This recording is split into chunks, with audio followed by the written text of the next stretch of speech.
ঢাকার উত্তরায় milestone school and college শিক্ষার্থীদের বিক্ষোভে উত্তাল হয়ে উঠেছে দিয়াবাড়ির সড়ক।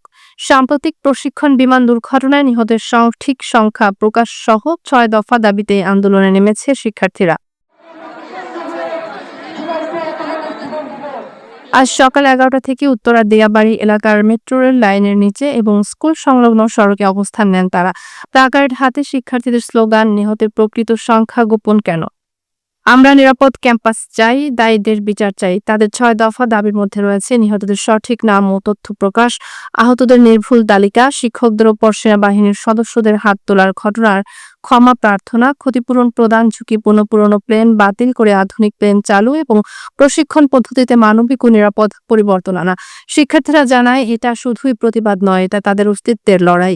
তারা বলেন, আমরা আমাদের বন্ধুকে হারিয়েছি, ছোট ভাই বোনদের হারিয়েছি, এর শোক ভুলে যাওয়ার নয়, এর বিচার চাই। আন্দোলনের কারণে সড়কে যান চলাচলে ব্যাঘাত ঘটে। আইন শৃঙ্খলা রক্ষাকারী বাহিনী উপস্থিত থেকে পরিস্থিতি শান্ত রাখার চেষ্টা করে।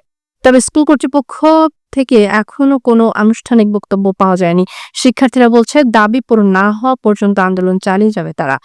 অভিভাবক সহ সাধারণ মানুষ মনে করছেন, দেশের তরুণ সমাজ আর চোখ বুজে সহ্য করবে না। এ ঘটনায় দ্রুত ও কার্যকর পদক্ষেপ নেওয়ার দাবি জানিয়েছেন তারা।